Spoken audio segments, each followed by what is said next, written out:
दोस्तों, मैं सुमित प्रताप आपका अपना चैनल वी4 द एग्ज़ाम में स्वागत करते हैं। आज हम एडुटेरिया का बिहार सचिवालय का जो सेट प्रैक्टिस आया है उसका सेट प्रैक्टिस 11 को देखने वाले हैं तथा इससे रिलेटेड आपको मैक्सिमम जितना भी जीके के क्वेश्चन बन सकते हैं उसको भी हम देखते चलेंगे। आज का सोल्यूशन आपको बिल्कुल फाड़ू तरीके से होने वाला है, तो आप सेट को लास्ट तक, वीडियो को लास्ट तक जरूर बने रहिएगा। दोस्तों, यदि आप हमारे चैनल पर पहली बार विजिट कर रहे हैं तो इसे सब्सक्राइब कर लीजिएगा और बेल आइकन को भी दबा दीजिएगा, जिससे कि इस तरह का यदि हम वीडियो बनाते हैं तो उसका नोटिफिकेशन आपको मिलता रहे और अपनी तैयारी को और आप मजबूत करते रहें। चलिए दोस्तों, देखते हैं आज का हमारा पहला क्वेश्चन ये होने वाला है कि कौन सा मृतोपजीवी कवक है। इनमें से बताना है कि कौन सा मृतोपजीवी कवक है। तो कौन हो जाएगा? तो आपको पेंसिलिन हो जाएगा। कौन सा? तो पेंसिलिन हो जाएगा। इससे एक रिलेटेड आप एक उदाहरण आप और याद रखिएगा, उसे क्या कहते हैं? उसे मशरूम भी मृतोपजीवी कवक के अंतर ही आता है। और एक कौन है? तो एक राइजोपस भी क्या है? तो यह भी मृतोपजीवी कवक है। लेकिन सिर्फ कवक पूछेगा तो कौन हो जाएगा? यह शैवाल भी हो जाएगा। अमरबेला भी कवक के अंतर्गत ही आता है। चलिए नेक्स्ट क्वेश्चन देखते हैं। मधुमेह होने का कारण है, जो मधुमेह होता है वह किसके कारण होता है? तो आपको होता है इंसुलिन कम उत्पादन के कारण। यह इंसुलिन कम उत्पादन के कारण होता है। तो इंसुलिन कम उत्पादन कब होता है? तो इंसुलिन कम उत्पादन ये जब होता है जब ग्लूकोज ग्लाइकोजन को पूर्ण रूप में परिवर्तित नहीं करता। जो ग्लूकोज होता है वो ग्लाइकोजन को पूर्ण रूप में परिवर्तित नहीं करता है, तो इसीलिए आपको इंसुलिन की कम उत्पादन होती है, जिससे आपको मधुमेह रोग होता है। मधुमेह रोग को इंग्लिश में हम क्या कहते हैं? इसे डायबिटीज़ कहते हैं। चलिए नेक्स्ट क्वेश्चन देखते हैं। मेरा अगला क्वेश्चन है कि मानव का सबसे बड़ा अंग कौन सा है। आपको बताना है कि इनमें से जो मानव का सबसे बड़ा अंग कौन सा है। तो वह कौन सा हो जाएगा?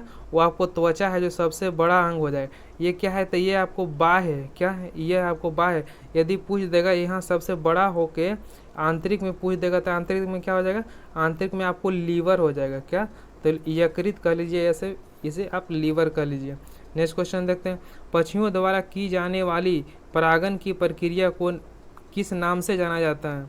तो उसे किस नाम से जाना जाता है? जो पक्षियों के द्वारा परागण किया जाता है उसे हम किस नाम से जानते हैं? उसे हम जानते हैं ऑर्निथोफिलो। क्या? ऑर्निथोफिलो के उसे नाम से जाना जाता है। ऑर्निथोलॉजी में आपको पक्षियों का अध्ययन किया जाता है। यदि उसमें फीली जोड़ दिया तो क्या होगा? तो वह परागण की प्रक्रिया को ही दर्शाता है, फीली। चलिए नेक्स्ट क्वेश्चन देखते हैं। तो एंटी मतलब क्या होता है? एंट मतलब चींटी, यानी कि जो क्या होता है? कीट, जो कीट उट करता है उसके क्या कहते हैं? तो एंटीफिलो कहलाता है। हाइड्रोफिलो किसे कहते हैं? तो हाइड्रोफिलो जो यह कहलाते हैं, आपको पानी के द्वारा जो परागण करते हैं उसे हाइड्रोफिलो कहते हैं।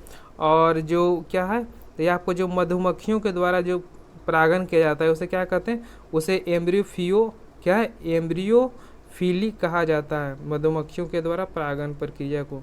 नेक्स्ट क्वेश्चन देखते हैं। मकड़ियाँ किस प्रजाति के अंतर्गत आती है? तो मकड़ियाँ किस प्रजाति के अंतर्गत आती है? तो आपको आती है ऑर्थोपोडा, कौन सा? तो आपको ऑर्थोपोडा के ही अंतर्गत आती है मकड़ियाँ जो आती है। ऑर्थोपोडा के अंतर्गत आप और एक एग्जाम्पल याद रखिएगा। ऑर्थोपोडा के जो है, जो क्या है? तो आपको यह जो है प्राणी जगत का सबसे बड़ा संघ है। क्या? जो प्राणी जगत का यदि सबसे बड़ा संघ है तो वह कौन सा है? तो यह ऑर्थोपोडा है। इसके अंतर्गत कौन कौन से आते हैं? इसके अंतर्गत मकड़ी हो गया, आपको बिच्छू भी इसी के अंतर्गत आता है, और तेलचट्टा भी इसी के अंतर्गत आता है, और घरेलू मक्खियाँ जो होती है यह ऑर्थोपोडा के ही अंतर्गत आता है। तो एनीलिडा के अंतर्गत कौन कौन सा आता है? तो एनीलिडा के यदि अंतर्गत पूछ दिया तो इसके अंतर्गत केचुआ आता है। कौन सा? तो केचुआ इसके अंतर्गत आता है। और जोक कौन सा? तो एक जोक हो गया, और एक कौन सा हो गया? एक नेरिस होता है। कौन? तो केचुआ, जोक और नेरिस है जो एनीलिडा के अंतर्गत आता है। अब मोलस्का के अंतर्गत कौन कौन सा आता है? तो मोलस्का के अंतर्गत यदि पूछ दिया तो ऑक्टोपस जो किसके अंतर्गत आता है? तो यह मोलस्का के अंतर्गत आता है। चलिए दोस्तों नेक्स्ट क्वेश्चन देखते हैं। मेडुला ऑब्लंगोट निम्नलिखित में से किसका हिस्सा है? किस अंग का हिस्सा है? तो वह किसका हो जाएगा? ये आपको मस्तिष्क का हिस्सा है। क्या? तो मस्तिष्क का हिस्सा है। मस्तिष्क पक्ष भाग के दो भाग होते हैं। जो मस्तिष्क का जो पिछला होता है उसका दो भाग होता है। एक कौन होता है? एक तो सेरिब्रम हो गया, और एक क्या हो गया? एक मेडुला ऑब्लंगोट हो गया। क्या? मेडुला ऑब्लंगोट हो गया। तो मेडुला ऑब्लंगोट होता है, इससे रिलेटेड एक क्वेश्चन और आता है कि मेडुला ऑब्लंगोट जो का कार्य क्या है? तो इसका जो कार्य होता है, ये अनैच्छिक क्रियाओं का केंद्र होता है। यानी कि अनैच्छिक जो जितनी भी क्रियाएं होती है वो मेडुला ऑब्लंगोट के अंतर्गत ही होती है। लेकिन यदि पूछ दिया ऐच्छिक जो क्रिया किसके अंतर्गत आती है, तो आपको आती है सेरिब्रम के अंतर्गत आती है। चलिए नेक्स्ट क्वेश्चन देखते हैं। बैक्टीरिया की खोज किसके द्वारा की गई? तो यह किया गया आपको ल्यूवेनहॉक के द्वारा। किसे? तो यह आपको जो किया गया ल्यूवेनहॉक के द्वारा बैक्टीरिया की खोज किया गया। लेकिन यदि इसका पूछ दिया कि इसका जो नाम दिया गया था बैक्टीरिया का हिंदी में क्या कहते हैं, जिसे हम जीवाणु कहते हैं, तो जो जीवाणु नाम शब्द किसने दिया था? आपको दिया गया था यह एहरनबर्ग के द्वारा। नाम इसने दिया, किसने? तो नाम आपको एहरनबर्ग के द्वारा दिया गया। लेकिन जो खोज किया गया था किसके द्वारा? तो ल्यूवेनहॉक के द्वारा इसे किया गया था। और इवानोवस्की के द्वारा किसकी खोज किया गया था? तो इवानोवस्की के द्वारा आपको वायरस की खोज किया गया था। और रॉबर्ट कोच ने किसकी खोज किया था? तो ये टीका की खोज किए थे, हैजा और कोलेरा के। चलिए नेक्स्ट क्वेश्चन देखते हैं। निम्नलिखित पौधों में से किसकी जड़ों में गांठ होती है? वो आपको बताना है कि वह कौन सी पौधे है जिसकी जड़ों में गांठ होती है। तो आपको किसके पौधों में होती है? तो क्या है, लेग्यूमिनस पौधे के जो लेग्यूमिनस पौधे होते हैं इसकी जड़ों में क्या होती है? गांठ होती है। और ये किस प्रकार के पौधे होते हैं? ये आपको दलहन होते हैं। कौन सा?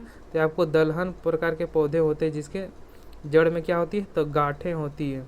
चलिए नेक्स्ट क्वेश्चन देखते हैं। मेरा अगला क्वेश्चन है कि रिंग वर्म नामक बीमारी किसके कारण होता है? तो रिंग वर्म जो खाली स्थान है ये किसके कारण होता है? तो ये किसके कारण होता है? तो यह आपको कवक के कारण होता है। किसके? तो यह कवक के कारण होता है। चलिए नेक्स्ट क्वेश्चन देखते हैं। और इसमें एक क्वेश्चन और आता है कि कवक के कारण और कौन कौन सा बीमारी होता है? तो आपको जो गंजापन होता है वह भी किसके कारण? कवक के कारण होता है। और एथलीट फूड भी क्या होता है? यह भी आपको कवक के कारण। और दाद भी क्या होता है? यह कवक। इसका एक ट्रिक होता है, वो ट्रिक आप लिख लीजिएगा कि गंजा दमाद खाए फ्रूट। तो ग से क्या हो गया? गंजा, इसे आप लिख देते हैं गंजा दमाद खाए फ्रूट। क्या? खाए फ्रूट। तो ग से क्या हो गया? गंजा हो गया। और द से क्या हो गया? तो दाग हो गया। और ख से क्या हो गया? और ख से हो गया खाज। खाज मतलब जो खुजली होता है, खाज वही हो गया। और फ्रूट से क्या होगा? एथलीट फ्रूट हो गया। क्या? एथलीट फ्रूट हो गया। चलिए नेक्स्ट क्वेश्चन देखते हैं कि ट्रिप्सिन क्या है? ट्रिप्सिन है वह क्या है? तो वह क्या हो जाएगा? आपको एक प्रोटीन विघटन, क्या है? प्रोटीन विघटन करता है। यह ट्रिप्सिन का कार्य क्या है? ये आपको प्रोटीन विघटन करता है। तो इंजाइम यह जो कहाँ पाया जाता है? तो ये आपको अग्नाशय रस में पाया जाता है। ट्रिप्सिन कहाँ? तो यह अग्नाशय रस में पाया जाता है। चलिए नेक्स्ट क्वेश्चन देखते हैं। मेरा अगला क्वेश्चन है घर्षण बल कार्य करता है। तो घर्षण बल जो है वह किस तरह कार्य करता है? तो यह जो कार्य करता है आपको बल के दिशा के विपरीत में कार्य करता है। तो क्या? तो यह बल के दिशा में विपरीत में कार्य करता है। इससे रिलेटेड आप क्वेश्चन और रखिए, जो घर्षण बल किस मतलब कि इसका जो प्राकृतिक होता है वो किस तरह का होता है? तो जो घर्षण बल क्या हो गया? तो यह सबसे पहले तो आपको बल के दिशा के विपरीत में कार्य करेगा। और जो घर्षण बल केवल सतहों की प्राकृतिक पर, यानी कि जो सरफेस है उसी की प्राकृतिक पर यह निर्भर करता है। कौन सा? तो घर्षण बल निर्भर करता है। चलिए नेक्स्ट क्वेश्चन देखते हैं। नेक्स्ट मेरा अगला क्वेश्चन है किसी माध्यम में तापमान में वृद्धि के साथ प्रकाश की गति क्या होती है? तो वह क्या होगी? वह इस पर इसका कोई प्रभाव नहीं पड़ेगा, यानी कि वैसे की ही वैसी ही रहेगी। चलिए नेक्स्ट क्वेश्चन देखते हैं। तो तापमान बढ़ने पर किसकी जो मान होती है वह वृद्धि करती है? तो आपको किसकी? तो ध्वनि की चाल। जो ध्वनि की चाल, यदि तापमान बढ़ जाएगा तो ध्वनि की चाल क्या होती है? तो वह भी आपको बढ़ जाती है। चलिए नेक्स्ट क्वेश्चन देखते हैं कि इलेक्ट्रॉन सूक्ष्मदर्शी का आविष्कार किसने किया था? तो वह किसने किया था? आपको किया गया था ऑप्शन नंबर ए, यानी कि नोल और रुस्का के द्वारा किया गया था। चलिए नेक्स्ट क्वेश्चन देखते हैं। और क्या है? एलेक्जेंड्रा वोल्टेज के द्वारा किसकी मतलब कि आविष्कार किया गया था? तो ये विद्युत बैटरी। कौन सा? तो विद्युत बैटरी के आविष्कार इन्होंने किया था। और कार्ल ब्रेंज के द्वारा जो स्थापित किया गया था वो पेट्रोल चलित कार की स्थापना मतलब कि आविष्कार इसने किया था। और थॉमस यंग के द्वारा, इनके द्वारा कौन सा आविष्कार किया गया था? तो इनके द्वारा आपको जो किया गया था प्रकाश का व्यतिकरण की खोज इन्होंने ही किया था। नेक्स्ट क्वेश्चन देखते हैं। दाब के बढ़ने के साथ किसी भी पदार्थ का जो क्वथनांक होता है क्या होता है? तो वह भी क्या होता है? वह भी बढ़ जाता है। यदि दाब आप बढ़ाते हैं तो पदार्थ की जो क्वथनांक होती है वो क्या होती है? वह भी बढ़ जाती है। चलिए नेक्स्ट क्वेश्चन देखते हैं। मेरा अगला क्वेश्चन है कि सभी धातुएं ऊष्मा की सुचालक होती है, इसके प्रमुख कारण है। इसके प्रमुख कारण क्या हो जाएंगे? सभी हो जाएंगे। यानी कि जो धातुओं के जो ऊष्मा के सुचालक होने के जो कारण है उनमें अणु स्वतंत्र रूप से लटके होते हैं, इसके कारण वह सुचालित होता है। इनमें मुक्त इलेक्ट्रॉन होते हैं, इसके कारण भी होता है। इसमें अणु एक दूसरे के बहुत करीब होते हैं, इसके कारण भी यह धातुएं क्या होती है, तो सुचालक होती है। नेक्स्ट क्वेश्चन देखते हैं, किसी वस्तु के संतुलन में होने के लिए निम्नलिखित में से कौन सा स्थिति है सही है। कोई भी वस्तु को यदि संतुलन में लाना है तो उसका कौन सा स्थिति सही हो जाएगा, यानी कि ऑप्शन नंबर इसका डी हो जाएगा। तो देखते हैं, वस्तुओं की को कई रेखाएं गति नहीं होती, मतलब वस्तु की जो कोई रेखाएं गति नहीं होती है उसको संतुलन में लाने के लिए। वस्तु की कोई घूर्णी गति नहीं होती, यह भी सही दिया गया। और वस्तु की संभावित ऊर्जा न्यूनतम होती है, यह भी क्या सही है। नेक्स्ट क्वेश्चन देखते हैं, जब लिफ्ट नीचे की ओर बढ़ रही है तो व्यक्ति का स्पष्ट वजन क्या होगा। तो उसका स्पष्ट वजन यदि नीचे की ओर बढ़ेगा तो क्या होगा, तो वह क्या होगा, तो उसका जो होगा वह घटता वास्तविक वजन से क्या होगा, तो कम हो जाएगा। कितना, तो वास्तविक वजन से ऑप्शन नंबर सी, यानी कि कम उसको महसूस होगा। यदि ऊपर जाए तो मतलब कि लिफ्ट की ऊपर की नीचे की ओर ना जाके यदि वह ऊपर की ओर जाता है तो क्या होगा, उसका वास्तविक वजन से वह अधिक महसूस करेगा। नेक्स्ट क्वेश्चन देखते हैं, 1 किलोग्राम 5 मीटर पर सेकंड की गति से गतिमान है, तो वस्तु की जो गतिज ऊर्जा है वह निकालनी है। तो गतिज ऊर्जा का जो फॉर्मूला होता है तो वह क्या होता है, तो गतिज ऊर्जा का जो फॉर्मूला आता है 1/2 mv² होता है एक इसका। तो यह गतिज ऊर्जा का जो फॉर्मूला होता है। m बराबर कितना दिया गया, m बराबर आपको 10 दिया गया है। और v बराबर कितना दिया गया, तो v बराबर आपको 5 दिया गया। कितना, तो v बराबर आपको 5 दिया गया। m हो गया और v हो गया। यदि इस पे आप रख देते हैं तो मान तो आपको कितना आ जाएगा, 125 जूल आ जाएगा। कितना, 125 जूल इसका ऑप्शन नंबर डी इसका आंसर हो जाएगा। नेक्स्ट क्वेश्चन देखते हैं, प्रेस स्वतंत्रता सूचकांक 2022 में भारत का स्थान क्या है। तो वो कितना हो जाएगा, 2022 में आपको 150 हो जाएगा। कितना, 150 हो जाएगा। यदि पूछ लेगा कि 2021 में यह कितना था, कितना, तो 2021 में यह कितना था, तो आपको 142 नंबर पे था। कितना, तो लेकिन 2022 में कितना हो गया, 150 नंबर हो गया। नेक्स्ट क्वेश्चन देखते हैं, अब प्रेस जो स्वतंत्रता सूचकांक है वह जो किसके द्वारा यह प्रकाशित किया जाता है, यह भी क्वेश्चन आपको पूछा जाता है। तो वह किसके द्वारा प्रकाशित किया जाता है, रिपोर्ट विदाउट बॉर्डर के द्वारा यह प्रकाशित किया जाता है। नेक्स्ट क्वेश्चन देखते हैं, बिहार बजट 2022-23 के अनुसार बिहार में कितने रोपवे परियोजना की स्वीकृति की गई है। तो आपको कितने हो जाएंगे, तो आपको 6 हो जाएंगे। कितने, तो ये टोटल 6 हो जाएंगे। नेक्स्ट क्वेश्चन देखते हैं, 24 मार्च 2022 में मनाए गए विश्व टीबी दिवस का विषय क्या था। तो उसका विषय क्या हो जाएगा, option number A, invest to end TB save life. क्या है, invest to end TB save life हो जाएगा। और टीबी दिवस मनाया क्या जाता है, तो यह 24 मार्च को मनाया जाता है। चलिए नेक्स्ट क्वेश्चन देखते हैं, ऑस्ट्रेलिया ओपन 2022 में पुरुष एकल का खिताब किसने जीता। तो उसे राफेल नडाल के द्वारा इसने जीता है। किसने, तो ऑस्ट्रेलिया पुरुष ओपन। तो इसमें उप विजेता कौन रहे थे, तो उप विजेता आपको डेनियल मेदवेदेव रहे थे। कौन, तो डेनियल मेदवेदेव हो जाएंगे। नेक्स्ट क्वेश्चन देखते हैं, वन रिपोर्ट 2021 के अनुसार बिहार में 2019 के रिपोर्ट की तुलना में कितने वर्ग किलोमीटर वन में वृद्धि हुई है। तो आपको टोटल 75 किलो वर्ग मीटर की वृद्धि आपको देखने को मिली है। चलिए नेक्स्ट क्वेश्चन देखते हैं, हाल ही में प्रक्षेपित संचार उपग्रह CMS-0 निम्नलिखित में से किस अंतरिक्ष एजेंसी का उपग्रह है। तो ये किसकी हो जाएगा, तो अपना प्यारा सा इसरो का यह अंतरिक्ष एजेंसी है। चलिए नेक्स्ट क्वेश्चन, प्रक्षेपित संचार उपग्रह था। चलिए नेक्स्ट क्वेश्चन देखते हैं, मेरा अगला क्वेश्चन है कि फिक्की शब्द का जो विस्तारित नाम होता है उसमें आई का मतलब क्या है। जो फिक्की शब्द में आई है उसका आई का मतलब क्या हो जाएगा। तो आई का मतलब क्या है, तो आई का जो मतलब है आपको इंडस्ट्री है। क्या, इंडस्ट्री हो जाएगा। तो फिक्की शब्द का जो फुल फॉर्म होता है वह क्या होता है, तो आपको क्या होता है, तो federation of India chambers of commerce and industry होता है। तो आई से मतलब क्या हो गया, इंडस्ट्री हो गया। तो चलिए नेक्स्ट क्वेश्चन देखते हैं, तो फिक्की का जो स्थापना कब किया गया था, तो यह भी आप लिख लीजिएगा। उसकी स्थापना 1927 में की गई थी। इसके वर्तमान अध्यक्ष कौन हो जाएगा, ये करंट अफेयर्स के लिए बहुत ही महत्वपूर्ण है। तो इसके वर्तमान अध्यक्ष कौन हो जाएगा, तो संजीव मेहता। कौन, तो संजीव मेहता इनके वर्तमान अध्यक्ष हैं। चलिए नेक्स्ट क्वेश्चन देखते हैं, भारत सरकार ने आधुनिक चिकित्सा पद्धति के सुदृढ़ करने हेतु एक राष्ट्र एक स्वास्थ्य प्रणाली समेकित स्वास्थ्य नीति कब तक बनाने का निर्णय लिया है। तो वो लिया गया आपको कब तक, यह 1930 तक। कौन, तो ऑप्शन नंबर इसका डी हो जाएगा। चलिए नेक्स्ट क्वेश्चन देखते हैं, आज़ादी का अमृत महोत्सव के तहत महिलाओं विधायकों पहले राष्ट्रीय सम्मेलन का उद्घाटन निम्नलिखित में से किसके द्वारा किया गया? तो ये आपको रामनाथ कोविंद के द्वारा किया गया। नेक्स्ट क्वेश्चन देखते हैं, मई 2022 में किस राज्य के सिरुई लिली महोत्सव का आयोजन किया गया? कौन सा? सिरुई लिली महोत्सव। तो आपको मणिपुर हो जाएगा। कहाँ? तो ये मणिपुर का एक बहुत ही महत्वपूर्ण महोत्सव है और इसी का सिरुई लिली है जो वहाँ का क्या है, तो यह आपका राजकीय फूल भी है। कहाँ का? तो यह मणिपुर का। इसे भी आप याद रखिएगा। निम्नलिखित में से कौन सी सही सुमेलित नहीं है? तो कौन हो जाएगी? Option number D. तो सही सुमेलित देख लेते हैं कौन कौन सा हो जाएगा।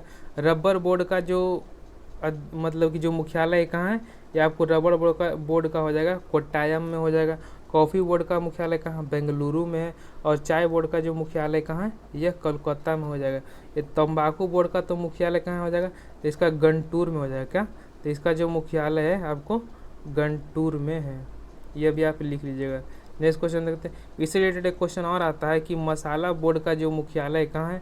तो मसाला बोर्ड का जो मुख्यालय है आपको कोच्चि में हो जाएगा। कहाँ? तो कोच्चि में मसाला बोर्ड का मुख्यालय हो जाएगा।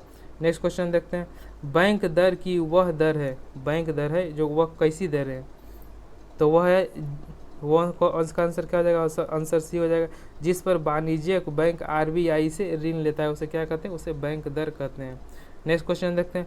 एचडीआई किन 3 क्षेत्रों में विकास का मापक है? तो किन 3 क्षेत्रों में हो जाएगा? ऑप्शन नंबर ए इसका हो जाएगा स्वास्थ्य, शिक्षा और आमदनी से यह रिलेटेड है। चलिए नेक्स्ट क्वेश्चन देखते हैं। और यह जो एचडीआई जो लाया गया था, यह किसके द्वारा लाया गया था? तो यह पाकिस्तान के एक अर्थशास्त्री थे महबूब उल हक के द्वारा 1990 में इसे प्रस्तुत किया गया था एचडीआई को। चलिए नेक्स्ट क्वेश्चन देखते हैं। मेरा अगला क्वेश्चन है कि राष्ट्रीय आय निकालने के लिए एनएनपी में निम्नलिखित में से किसे घटाया जाता है? तो वह किसे घटाया जाता है आपको? तो अप्रत्यक्ष कर को यदि घटा देंगे एनएनपी में तो क्या निकल जाएगा आपको? राष्ट्रीय आय निकल जाएगा। दोस्तों यदि आप रीजनिंग और मैथ का पीडीएफ डाउनलोड करना चाहते हैं तो आप हमारे टेलीग्राम ग्रुप से जुड़ जाइए।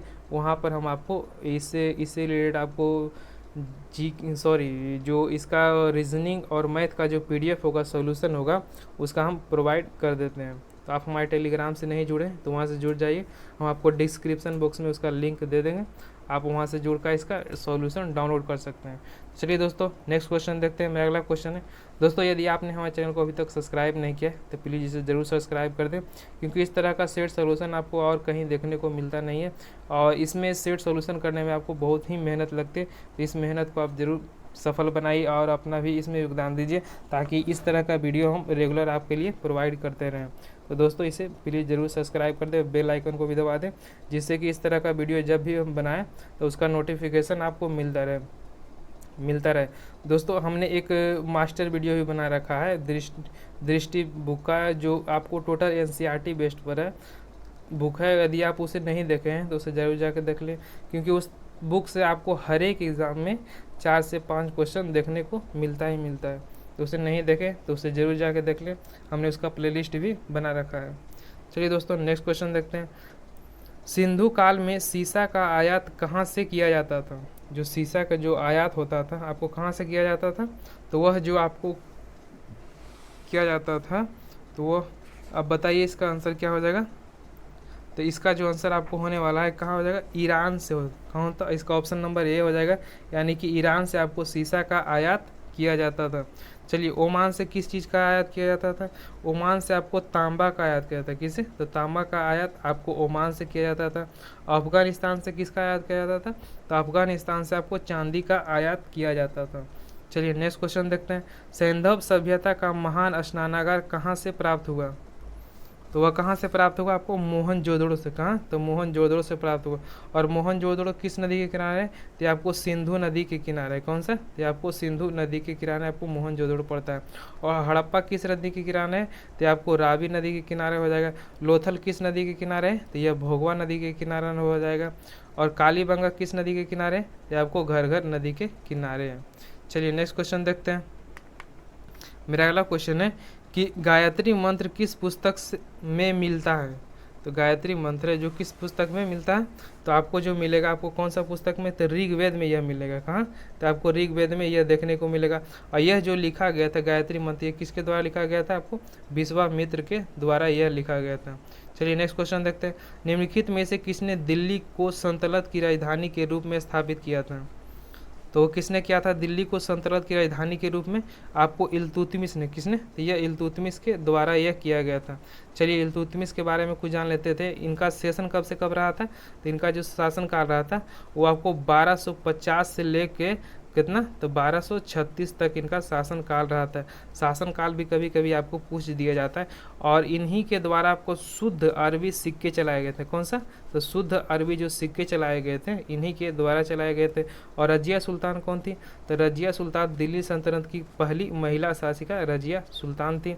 और बलबन के द्वारा क्या किया गया था, तो बलबन के द्वारा ही आपको सिजदा और पावोस की शुरुआत किया गया था। और एकता प्रणाली भी जो इसी के द्वारा शुरू किया गया था। और बलबन ने ही रक्त और लौह की नीति अपनाई थी।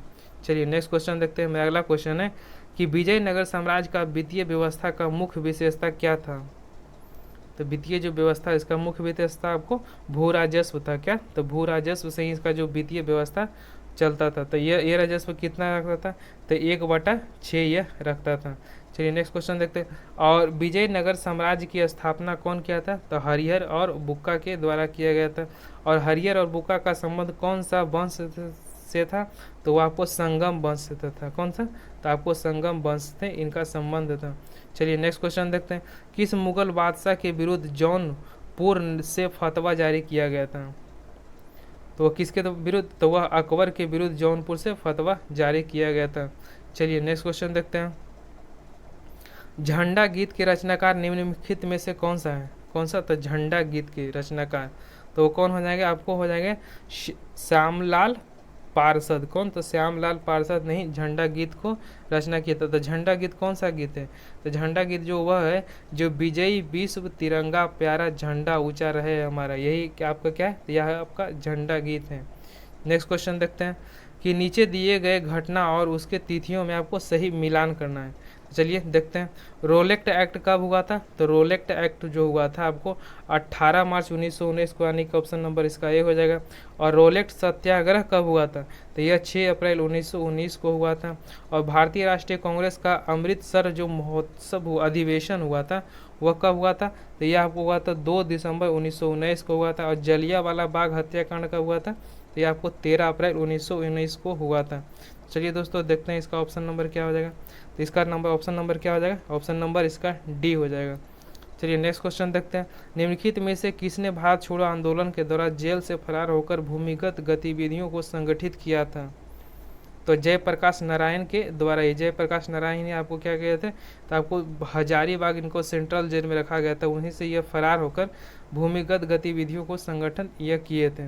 नेक्स्ट क्वेश्चन देखते हैं। स्वराज पार्टी का गठन किस आंदोलन की असफलता के बाद हुआ था, तो वह जो हुआ था आपको असहयोग आंदोलन जो गांधी जी ने चलाया था। तो इसी की जो यह आंदोलन के जो असफलता होने के कारण ही स्वराज पार्टी का गठन, तो स्वराज पार्टी का गठन कब किया गया था, तो इसका जो गठन 1923 में किया गया था। और किनके द्वारा किया गया था, तो CR दास। कौन था, तो आपको एक CR दास थे, एक मोतीलाल नेहरू के द्वारा किया गया था। CR दास क्या थे, तो CR दास आपको अध्यक्ष थे और मोतीलाल नेहरू क्या थे, तो महासचिव हुए थे। चलिए नेक्स्ट क्वेश्चन देखते हैं।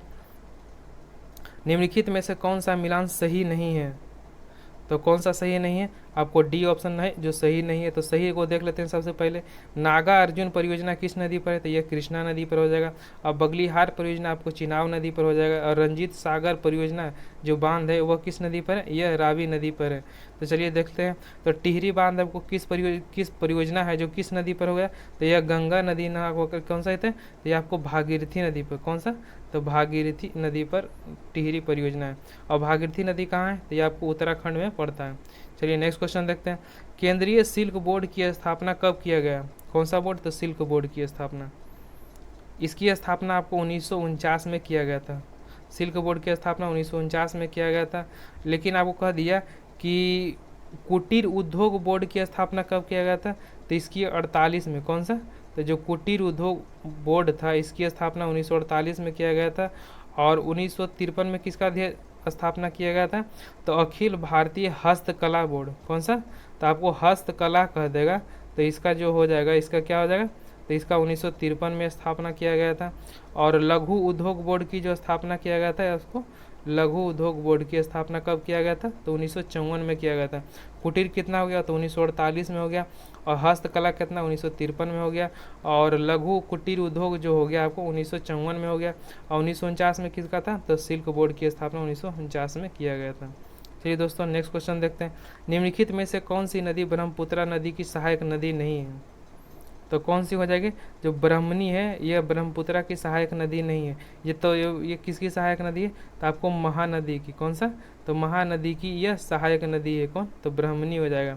तो इसकी सहायक नदी कौन सा हो जाएगा? तो मानस, कामेंग और सुबनसिरी किसकी है? तो ये आपको ब्रह्मपुत्रा की सहायक नदी है। लेकिन ब्राह्मणी किसका हो गया? तो यह महानदी की सहायक नदी है जो उड़ीसा में बहती है। नेक्स्ट क्वेश्चन देखते हैं। निम्नलिखित में से कौन सा देश मकर रेखा पर स्थित नहीं है? तो वह कौन से देश हो जाएंगे? उरुग्वे। उरुग्वे है जो आपको मकर रेखा पर स्थित नहीं है। तो ब्राजील आपको मकर रेखा पर है, पराग्वे और चिली क्या है? तो ये मकर रेखा पर स्थित है। नेक्स्ट क्वेश्चन देखते हैं। भिलाई इस्पात संयंत्र की स्थापना कब किया गया था? तो इसकी स्थापना आपको 1955 में किया गया था। और किसके सहयोग से किया गया था? तो आपको रूस कह लीजिए, उसे सोवियत संघ कह लीजिए। चलिए नेक्स्ट क्वेश्चन देखते हैं। रजत क्रांति निम्नलिखित में से किसके उत्पादन से संबंधित है? तो किसके उत्पादन से संबंधित है? आपको अंडा के उत्पादन से रजत क्रांति संबंधित है। दोस्तों, यदि आपने हमारा यह रजत क्रांति, जितने भी क्रांति से रिलेटेड क्वेश्चन आते हैं, उसका हमने 10 मिनट का एक वीडियो बना रखा है। उसे आपने यदि नहीं देखा है तो उसे जरूर जाकर देख लीजिए। यदि 10 मिनट का वीडियो देख लेते हैं तो आपको देख रहे हैं कि इससे अधिकांश क्वेश्चन आपको एग्जाम में पूछे जाते हैं। तो चलिए, नहीं देखें तो उसे जरूर जाकर देख लीजिएगा। तो उर्वरक उत्पादन का जो संबंध किससे हो जाएगा? तो उर्वरक उत्पादन का संबंध किससे? तो आपको भूरी क्रांति से उर्वरक हो गया। और बायोडीजल का उत्पादन जो है ये कृष्णा से हो गया। कौन सा? तो आपको कृष्ण क्रांति से संबंध कौन सा है? तो बायोडीजल हो गया। और मसाला उत्पादन का संबंध किससे हो गया? तो मसाला उत्पादन का संबंध है आपको बादामी क्रांति से। किसे? तो बादामी क्रांति हो जाएगा। नेक्स्ट क्वेश्चन देखते हैं। निम्नलिखित में से कौन अटलांटिक महासागर की ठंडी जलधारा है? तो कौन सा हो जाएगा? तो बेंगुएला की जो जलधारी है यह क्या है? तो आपको ये अटलांटिक महासागर की ठंडी जलधारा है। तो गल्फ स्ट्रीम कैसी है? यह भी आपको हॉट है। क्या? हॉट है। और फ्लोरिडा भी क्या है? यह भी हॉट हो जाएगा। और इरविंजर क्या है? तो यह भी आपको गर्म जलधारा है। नेक्स्ट क्वेश्चन देखते हैं। निम्नलिखित में से किस वायुमंडल परत में संवहन भी कहते हैं? कौन सा वायुमंडल परत को संवहन कहा जाता है? तो उसे कौन सा होगा? तो आपको क्षोभ मंडल को संवहन मंडल भी इसे कहते हैं। और इसे को क्या एक और नाम कहते हैं? वो कौन सा नाम है? अधोमंडल। क्या?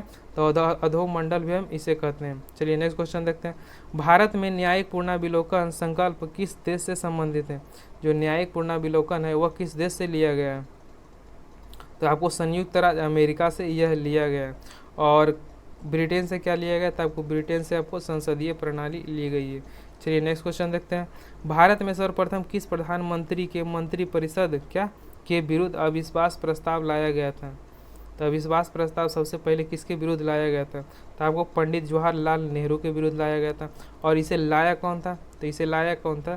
तो यह भी आप याद रखिएगा। तो इसे लाने वाले कौन थे? तो इसके जो लाने वाले थे आचार्य जे कृपलानी। कौन? तो आचार्य जे कृपलानी थे। इन्होंने ही पंडित जवाहरलाल नेहरू के विरुद्ध कब लाए थे? तो ये 1963 में लाए थे। इसे भी आप याद रखिएगा। नेक्स्ट क्वेश्चन देखते हैं। नागरिकता संशोधन अधिनियम भारत के किस भाग से संबंधित है? किस भाग के अंतर्गत आती है? तो कौन सा भाग हो जाएगा? तो भाग 2 के अंतर्गत आपको नागरिकता का वर्णन किया गया। इसका जो वर्णन है अनुच्छेद 5 से लेकर 11 तक किया गया। चलिए नेक्स्ट क्वेश्चन देखते हैं। 11 नहीं, आपको 5 से कितना? तो 5 से 12 हो जाएगा। चलिए नेक्स्ट क्वेश्चन देखते हैं।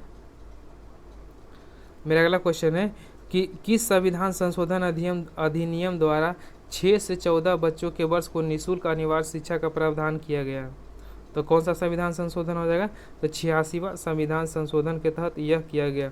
तो 42वां जो संविधान संशोधन है यह आपको क्या कहता है? जो मिनी कॉन्स्टिट्यूशन यानी कि संविधान का जो लघु संशोधन किया गया था।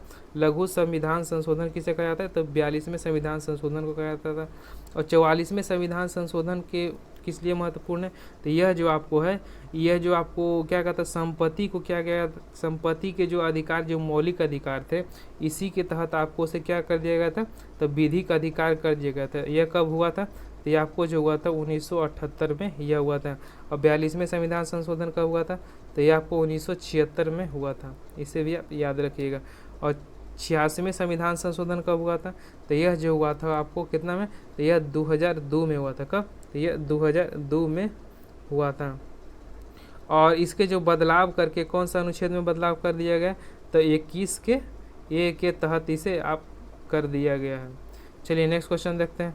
मेरा अगला क्वेश्चन, संविधान संशोधन की 11वीं सूची में पंचायतों राज्य की कुल कितनी विषय निर्धारित किया गया? तो आपको टोटल कितना? तो 29 विषय है जो आपको पंचायती राज के से निर्धारित किया गया है। नेक्स्ट क्वेश्चन देखते हैं। चुनावी प्रक्रिया में शामिल होने वाला कोई भी व्यक्ति धर्म, नस्ल, जाति अथवा लिंग के आधार पर आयोग नहीं किया जाता, यह प्रावधान किस अनुच्छेद में वर्जित है? तो वह कौन सा अनुच्छेद हो जाएगा? आपको 325 अनुच्छेद के तहत यह किया गया है। चलिए नेक्स्ट क्वेश्चन देखते हैं। निम्नलिखित में से कौन सा विषय राज्य सूची के विषय पर नहीं है? मतलब इसमें बताना है कि कौन सा जो विषय है आपको राज्य सूची के विषय में नहीं है। तो कौन सा हो जाएगा? विवाह और विवाह विच्छेदन जो है यह राज्य सूची का विषय नहीं है। चलिए नेक्स्ट क्वेश्चन देखते हैं। तो यह कौन सा विषय में आता है? यह आपको समवर्ती सूची में आता है। किसमें? तो यह आपको समवर्ती सूची में आता है। नेक्स्ट क्वेश्चन देखते हैं। भारतीय संविधान के किस भाग में संघ और राज्यों के मध्य संबंध का उल्लेख किया गया है? तो आपको कौन सा भाग में? तो 11 भाग में आपको राज्यों के संघ और राज्यों का जो संबंध है इसका उल्लेख 11 भाग में किया गया। तो भाग 10 में किसका उल्लेख किया गया? तो आपको अनुसूचित जनजातियों के बारे में आपको 10 में किया गया। और 15 में क्या किया गया? तो 15 में आपको निर्वाचन किया गया। और 20 में क्या किया गया? तो 20 में आपको संविधान संशोधन के बारे में इसका चर्चा किया गया। नेक्स्ट क्वेश्चन देखते हैं। विश्व युवा दिवस कब मनाया जाता है? तो यह मनाया जाता है आपको 12 अगस्त को विश्व युवा दिवस मनाया जाता है। 11 जुलाई को क्या मनाया जाता है? विश्व जनसंख्या दिवस 11 जुलाई को मनाया जाता है। और 19 नवंबर को आपको विश्व शौचालय दिवस 19 नवंबर को मनाया जाता है। और 5 अक्टूबर को क्या मनाया जाता है? तो विश्व शिक्षक दिवस आपको 5 अक्टूबर को मनाया जाता है। नेक्स्ट क्वेश्चन देखते हैं। अंतर्राष्ट्रीय ओलंपिक कमेटी का मुख्यालय कहाँ है? तो इसका मुख्यालय आपको लुसाने में हो जाएगा। कहाँ? तो लुसाने में इसका मुख्यालय। नेक्स्ट क्वेश्चन देखते हैं। मेरा अगला क्वेश्चन है कि लिबोरो किस खेल की शब्दावली है? तो किसकी हो जाएगी? तो यह वॉलीबॉल की। किसकी? तो यह वॉलीबॉल की हो जाएगी। नेक्स्ट क्वेश्चन देखते हैं। ओलंपिक शुभांकर की प्रथा किस ओलंपिक खेल से शुरू की गई? तो वो कौन सा ओलंपिक से शुभांकर इसका प्रारंभ किया गया? आपको मैक्सिको सिटी 1968 के ओलंपिक से ये इसका शुभांकर किया गया। नेक्स्ट क्वेश्चन देखते हैं। येलो बुक किस देश की सरकारी रिपोर्ट का प्रकाशन दस्तावेज है? तो वह किसकी है? तो वह आपको फ्रांस की हो जाएगी। यदि भारत और ब्रिटेन के पूछ दिएगा तो सरकारी दस्तावेज कौन सा है? तो आपको व्हाइट पेपर है। कौन सा? तो व्हाइट पेपर है जो भारत और ब्रिटेन का सरकारी दस्तावेज है। नेक्स्ट क्वेश्चन देखते हैं। सर्वप्रथम तत्वों का प्रतीक किसके द्वारा दिया गया था? तो यह दिया गया था जॉन डाल्टन के द्वारा यह दिया गया था। नेक्स्ट क्वेश्चन देखते हैं। तत्वों को निम्नलिखित युग्मों में से उस युग्म की चुनिए जो सामान्य तापमान पर मानक द्रव में रहता है, जो द्रव अवस्था में रहता है सामान्य ताप पर। तो वो कौन सा हो गया? तो आपको हो जाएगा, कौन सा हो जाएगा? ऑप्शन नंबर डी, यानी कि ब्रोमीन और मरकरी है जो क्या? तो सामान्य तापमान में भी क्या? ये द्रव अवस्था में पाया जाता है। नेक्स्ट क्वेश्चन देखते हैं। निम्नलिखित में से किसके निर्माण के कारण चांदी की जो वस्तुएं लंबे समय तक खुले में रहने पर काली पड़ जाती है? तो किसके कारण पाया जाता है? तो आपको Ag2S के कारण। तो Ag2S का जो रासायनिक नाम क्या है? इसका जो रासायनिक का नाम हो जाएगा सिल्वर सल्फाइड के कारण ये हो जाता है। चलिए नेक्स्ट क्वेश्चन देखते हैं। गर्म होने पर लेड नाइट्रेट देता है। गर्म होने पर जब लेड को नाइट्रेट क्या देगा? तो आपको देगा PbO और N2O इससे प्राप्त होता है। नेक्स्ट क्वेश्चन देखते हैं। ऑक्सीजन के साथ अभिक्रिया करने पर निम्नलिखित में से कौन सा धातु ऑक्साइड नहीं बनाता है? तो कौन सा हो जाएगा? आपको सिल्वर हो जाएगा जो ऑक्साइड नहीं बनाता है। नेक्स्ट क्वेश्चन देखते हैं। आधुनिक आवर्त सारणी का चौथा आवर्त में कुल कितने तत्व होते हैं? तो चौथा आवर्त में कुल कितने तत्व होते हैं? तो आपको 18 तत्व होते हैं। कितना? तो 18 तत्व आपको चौथा आवर्त में हो गया। तो पहला आवर्त में कितने होते हैं? तो पहला आवर्त में 2 होते हैं। और दूसरा आवर्त में कितना होते हैं? तो दूसरा आवर्त में 8 होते हैं। और तीसरा आवर्त में भी कितना होते हैं? यानी कि जो सेकेंड और थर्ड कितना? तो 8 होता है। और फर्स्ट में कितना हो गया? फर्स्ट में आपको 2 हो गया। यदि चतुर्थ पूछ दिया तो कितना? तो वो 18 हो गया। कितना? चतुर्थ में आपको 18 हो गया, और फिफ्थ पूछ दिया तो कितना हो जाएगा, फिफ्थ में भी आपको 18 हो जाएगा, और छठा पूछ दिया तो उसमें कितना हो जाएगा, तो सॉरी 36 ना होकर उसमें कितना हो जाएगा, तो उसमें 32 हो जाएगा आपको छठा में।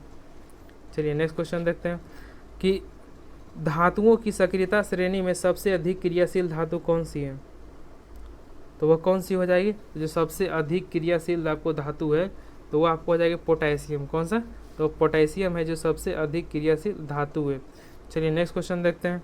मेरा अगला क्वेश्चन है कि निम्नलिखित अभियानों में से कौन उल्लेखित संरक्षित प्रजाति में सुमेलित नहीं है, तो वह कौन सा सुमेलित नहीं है, आपको घना जो है यह सुमेलित नहीं है। तो सुमेलित कौन है, जो पेरियार है वो किसके लिए फेमस है, वह हाथी के लिए, और जिम कार्बेट में क्या होता है, बाघ रहते हैं, और काजीरंगा में गेंडा रहता है। और घना पक्षी अभयारण्य शेर के लिए नहीं, ये आपको घना पक्षी अभयारण्य है, ये आपको पक्षी के लिए। कौन सा, तो घना पक्षी अभयारण्य है, ये कहाँ पड़ता है, ये आपको राजस्थान के भरतपुर में पड़ता है। दोस्तों यदि आपने हमारे चैनल को अभी तक सब्सक्राइब नहीं किया है तो इसे ज़रूर सब्सक्राइब कर दें और बेल आइकन को भी दबा दें, जिससे कि इसका नोटिफिकेशन आपको रेगुलर मिलता रहे यदि हम कोई भी वीडियो को अपलोड करते रहते हैं तो। चलिए नेक्स्ट क्वेश्चन देखते हैं। भारत का प्रथम राष्ट्रीय उद्यान कौन सा है, जो भारत का प्रथम राष्ट्रीय उद्यान है वो कौन सा है, तो आपको जिम कार्बेट राष्ट्रीय उद्यान हो जाएगा। और यह कहाँ है, तो आपको उत्तराखंड में पड़ता है। इसकी स्थापना कब किया गया था, इसकी स्थापना 1936 में किया गया था। चलिए नेक्स्ट क्वेश्चन देखते हैं। जैव विविधता में परिवर्तन होता है, जैव विविधता में जो अधिक परिवर्तन कब होता है, तो वह कब होगा, जब आप भूमध्य रेखा की तरफ जाइएगा तो क्या होगा, तो जैव विविधता में उससे अधिक परिवर्तन आपको देखने को मिलता है। चलिए नेक्स्ट क्वेश्चन देखते हैं। मेरा अगला क्वेश्चन है कि रामसर सम्मेलन संरक्षण निम्नलिखित में से किससे संबंधित है, तो रामसर जो सम्मेलन है वह किससे संबंधित हो जाएगा, आपको नम भूमि से इसका संबंध है। तो रामसर सम्मेलन सर्वप्रथम कब हुआ था, तो ये आपको 2 फरवरी, कौन सा, तो 2 फरवरी 1971 को हुआ था। और कहाँ हुआ था, तो आपको ईरान शहर के रामसर स्थल पर हुआ था। और रामसर जो होता है, रामसर दिवस कब मनाया जाता है, यानी कि आर्द्रभूमि दिवस कब मनाया जाता है, तो आपको 2 फरवरी को ही आर्द्रभूमि दिवस भी मनाया जाता है, इसे भी याद रखिएगा। और भारत में टोटल कितने रामसर साइट है, अभी फिलहाल आपको 49 है, कितने, तो 49 है जो रामसर स्थल है। तो चलिए नेक्स्ट क्वेश्चन देखते हैं। मेरा अगला क्वेश्चन है, दोस्तों यदि आपने हमारे चैनल को अभी तक सब्सक्राइब नहीं किया है तो प्लीज़ ज़रूर सब्सक्राइब कर दें और बेल आइकन को भी दबा दें, जिससे कि इस तरह का वीडियो हम जब भी अपलोड करें तो उसका फ़ायदा आप ले सकें और अपनी तैयारी को और भी मजबूत कर सकें। दोस्तों यदि आपने अभी तक सब्सक्राइब नहीं किया तो इसे ज़रूर सब्सक्राइब कर दें, और यदि आपको यह वीडियो अच्छा लगा हो तो इसे लाइक भी कर दें और अपने दोस्तों तक भी इसे ज़रूर शेयर करें, जिससे कि हमारा फैमिली और भी बड़ा हो और हम आपके लिए और भी इस तरह का वीडियो आपको लिए प्रोवाइड करते रहें। चलिए दोस्तों नेक्स्ट क्वेश्चन देखते हैं, और मेरा लास्ट क्वेश्चन है, ये हमारा लास्ट क्वेश्चन है।